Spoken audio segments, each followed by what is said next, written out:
Thank you for taking the time to watch this episode of Life Support. If you enjoy the content, we would ask that you like it, hit subscribe, and share it with your friends. Hey, it's so great to have you here on Life Support. This is kind of an unusual podcast because what we do here is we tell stories, and sometimes they're difficult stories, but it always ends up where Jesus enters in and changes everything. So I hope that you'll be encouraged today. And we have a lady with us who is going to tell us her story and how she's really made the best of a bad situation and how God is using her in amazing ways. Her name is Jenny Gaines. And Jenny, thank you so much for being with us. I'm happy to be here. Thanks for having me. She is the founder and director of JCS, Effective Sober Living. And we'll get to that and we'll put some context to that and talk about it. But your life story really led you to this point. And why don't you just kind of tell us how you ended up being the founder and director of this organization and what kind of things happened in your life to get you to this point? Well, I got to go all the way to the beginning then. I came from a really good family, went to great Catholic schools, but at the age of 14, I was still recruited by a sex trafficker and lured into sex trafficking. I spent 28 years being trafficked, and during that 28 years, I went through all kinds of horrible things, being in prison twice, suicide attempts, losing custody of my children, being homeless, and then ending up with an addiction.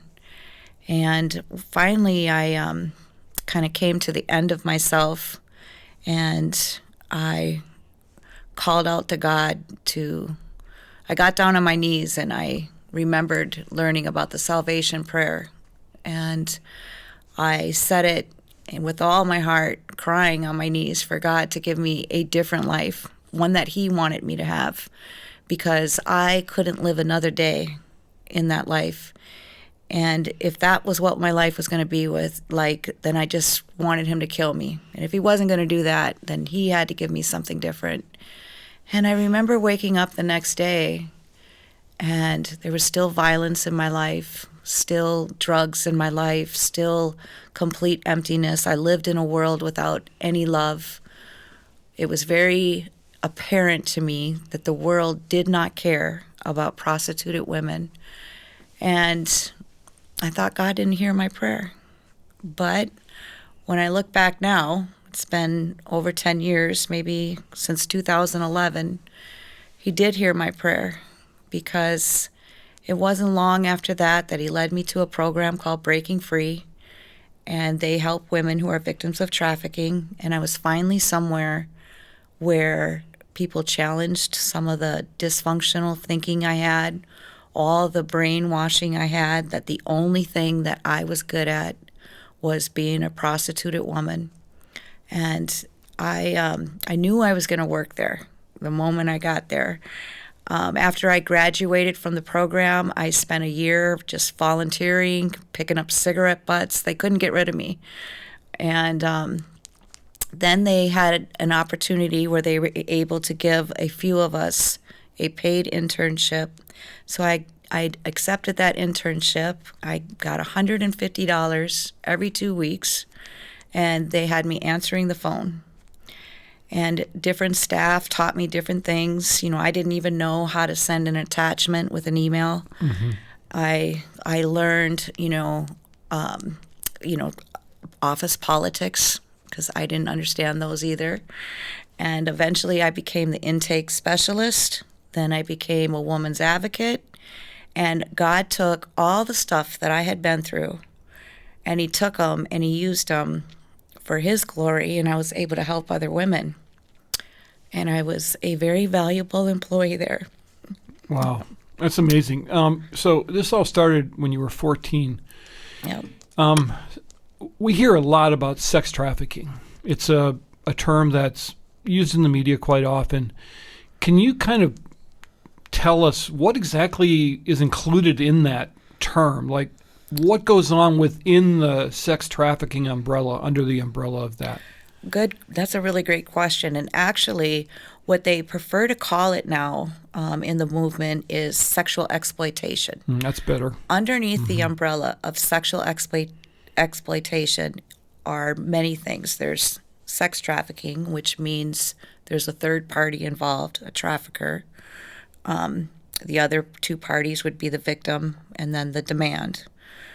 There's also sexual exploitation, where maybe there's no trafficker involved, but women are involved in prostitution because they just feel like there's no other options, because lack of choice doesn't make it a choice. There's women who maybe have to sleep with somebody for a place to stay. That's considered sexual exploitation. Women who have addiction issues and they have to sleep with their drug dealer for their drugs, all of that, dancing, stripping, pornography, all that falls under the umbrella of sexual exploitation. So when someone is thinking that pornography is a victimless crime, they're not thinking through exactly how that got made and how those people ended up there, are they? Exact. They're not thinking that. And it looks like it's a choice. The women look happy to be there. But we know that no one would choose to do that. No little girl sits around and fantasizes about becoming that when they get older. So this is something that they're taught. This is something that happens to them.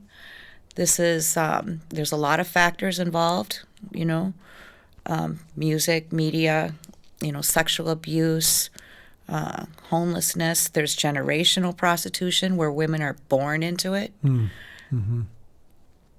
Yeah, and when you talk about that lifestyle, those of us who haven't experienced it probably have really no idea.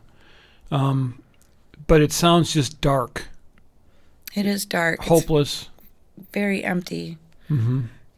And it's kind of like, because it's in the beginning, you're lured into this, so it can look very glamorous, and it can look, like an answer to some financial problems or a solution, or maybe you're doing it just for the love of your trafficker, and you don't really realize, because there's so many lies involved and masks that we wear when we're in that life. It takes a while, like an onion. Every time you lay down with somebody, you're losing a little piece of your self-worth, a little layer.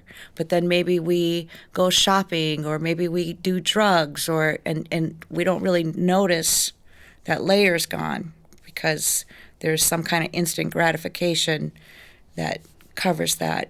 But then after so many years, or after a while, or you're aging out, or you start having so many consequences, like me losing my children, addiction issues, all kinds of things. Then you're like raw, and you realize all of your self-worth is gone, and you don't have any. And there's no way then to, and I would assume all those things you were using to numb that pain, they don't work anymore. They don't work anymore. So how does a 14-year-old get lured into this? What were you offered, or how did someone convince you that this was going to be a good thing? So they had trouble trying to convince me, and it took my trafficker a while. It took months of grooming me, and it happened very subtly. The first thing that traffickers usually do is figure out what was my vulnerability. And my vulnerability, I had daddy issues, and I needed to feel loved, and I also thought I was, an adult, and I wasn't. And so my trafficker told me things like, "You don't seem 14. I don't think your parents understand you, but I do. You're not the average 14-year-old." Took me into bars, made me feel grown up. I didn't have to listen to my parents anymore, and I was doing all these adult things, and it was exciting. But then, he would drive me down areas where there was prostitution happening. Back in those days, it was on the street, Lake Street, and he'd point out the women, And he'd say, what do you think about that? And I'd say, oh my gosh, that's terrible. I would never do that. But then he would say something like, well, I actually respect those women. Those women are doing what they got to do to take care of their children and, survive. I think it takes a strong woman to do that. That's the kind of woman I'm looking for in my life. I want a strong woman. And I remember feeling, oh my God, what if I can't measure up to him? Mm-hmm. I don't know if I could do that. And then he would withhold affection from me. He'd give it to me, then withhold it, So there's all this stuff that, happens where they get inside your head. And then he would take me to parties where there was other women involved in prostitution and, they were being glorified for what they were wearing and how much money they had and, all the music and the whole atmosphere was glorifying this. And I remember those women coming up to me and saying things like, oh, well, you need to do this and you need to be doing that and make some money and wear shoes like me and have a purse like me. And I remember thinking, oh my God, they're so beautiful. I do want to be like them, but I don't know if I could do that. Then there's that, so that's the first stage of trafficking, the programming, the grooming. Then there's your initiation stage. And for everyone, it kind of happens differently. And for me, I was tricked into thinking my trafficker came up to me and told me this horrible story that all these gang members were after him and they were going to kill him if he didn't have a certain amount of money that night and he needed my help. Well, what can I do? I'm only 14. I don't know what to do. Yes, of course I love you. I want to help you. And I was really afraid. I believed that he was in danger. And he said, well, I have a plan. I've already got the money that I need in my pocket. There's some friends upstairs, and they just want to party with you. And if you love me, you'll do this. And, I didn't want to do it. And he finally was able to convince me when he told me, I'm going to be in the next room. And if anything goes wrong, just call my name. I'll come in and I'll stop the whole thing. Well, I didn't know that this was a setup and it was meant to break my self-worth and my self-esteem. So, of course, it was a very violent experience, very traumatic, very horrible. And when I called his name over and over again, he didn't come in and he didn't help me. And I remember when it was all over and done with, how he hugged me and kissed me and kind of spun me around. He was like, oh my God, I really love you. You're my ride or die chick. I can see that you love me now. It's going to be me and you against the world. Nothing's going to come between us again. And so all that, stuff happening and you're 14. Yeah, 14. Your brain's not even developed yet to even be able to try to think through all that. No, there's a reason traffickers go after children. Because they can be programmed. Wow. My guest is Jenny Gaines. She's telling her story, and she's founded a wonderful organization that we're going to talk about in just a moment. We're talking about her life and some of the things that have happened to lead her to this point. Back to sex trafficking again, and I know this is a topic that nobody really likes talking about, but I think it's so vitally important because our society is over-sexualized. Everything is about sex. God's plan for sex has been thrown out the window. Shocking statistics are coming out now about those who are Christians who don't know what the Bible teaches about sex. They don't seem to care because culture has formed that view of sexuality. But tell me, what kind of damage does this do to the woman? Because if pornography is a huge problem, and any pastor can tell you that this is an everyday occurrence of somebody saying, I've got a problem with this. Destroys marriages, destroys the men and women. Women are also struggling with this. But I think most decent people would, if they knew the toll it was taking, would give it a second thought. So tell me what toll it took on you at the end of the day when you had to go through this day after day after day after day. Well, it definitely took its toll. When you are convinced that all your self-worth comes from, what you look like, how you are sexually, you have women in prostitution tend to have a lot of boundary issues. I remember an example. I went to the doctor, and usually when you go to the doctor, they have you close the curtain and close the door, and you get undressed. And because so many people had seen me, what did that matter? I didn't, Right. Right. Here I am taking my clothes off Yeah. before he could get out the door. And just different boundaries. I had to learn that breaking free, like that's not okay behavior, and I remember when another example was I didn't know what it felt like. I remember sitting in the airport one time in Chicago, going to Chicago to work one of the conventions, and I saw this woman rolling her suitcase, and she had a suit on, and she looked like she was going off to some business meeting, and she probably had a nice family and was financially secure, and she just looked so beautiful. And I wondered, how come my life isn't like that? How come I have to go to Chicago to sleep with however many people? And, just feeling like that was all your worth, was laying on your back and on your hands and knees, and nobody really seeing anything else of value in you. If I didn't make a certain amount of money, my trafficker withheld love from me. If when you're taking your clothes off and then somebody's sizing you up to see if you're worth what they're paying, all that stuff just degrades you as a person. And so even today, after being out of the life for over 10 years, I struggle with intimacy issues. Sure. And well, that's totally understandable, and it's amazing that you come as far as you have. As you're talking and talking about how your self-worth was little by little just chipped away at, I think back to how God made us all in His image. And that image is scarred by sin in all of us, but it's still there. Yeah. And so now you're on this road to recovery, you're helping others, and that the image of God is reemerging, if you want to put it that way. I don't know if people would like that theological language, but you know what I mean? The woman that you were made to be is still there. Amen. But only God can help that to reemerge, right?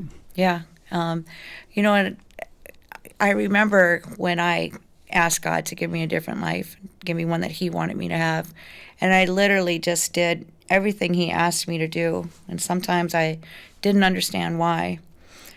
And literally watching, as I look back on my life, how He has taken every single thing and changed it for His glory now. I'm blown away just by that. That's what God does. He takes all this sin and He weaves it into some kind of thing that He can use for His glory, but not just use for His glory, but to also heal us at the same time. Right. It has to be about Him, though, not us. Yep, that's right. So tell me about the organization you founded. JCS Sober Living. JCS stands for Jesus Christ Saves, because there's no way that I could have changed my life around the way I have without Jesus. And we've been open since 2018. After working in the housing program at Breaking Free for 5 years, I saw that there was a need that needed to be met before women are just given their, independent living or, given an apartment. And I saw that women they didn't have life skills. They didn't have the time in between of building like a support system. So I wanted to open up some homes where that was a step before you went into independent living. I didn't think it was possible, but a friend of mine had sober homes, and she said, well, you could do it too. And I thought, no way. I'm just Jenny from the block. There's no way I could have my own business or my own homes. And I called my dad, and, I was somebody that in the family, they wouldn't even let me drive their cars, Yeah. There's no way I thought anybody would believe in me to support me to open a business or a nonprofit.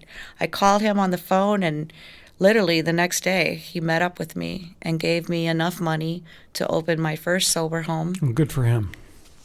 Yeah. And we've been full ever since. Wow. And you have some stuff coming up, right? You've got a play and some other things. So this is our second year doing the Survivor Story Spotlight.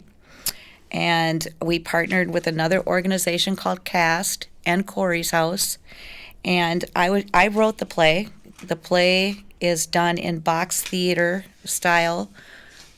And this year it's going to be July 18th at 6:30 at the E.M. Pearson Theater at Concordia University, 312 Hamlin Avenue. And we had great success last year, so we're doing it again this year. And it'll be different actors playing different parts of my life. And you wrote it. And I wrote it. Well, really, it was the Holy Spirit because, I've never written a play before or anything like that, but it was the Holy Spirit. Well, that's pretty cool. That's really cool. So how would someone find out more information about that and the organization itself if they would like to donate or just find out more?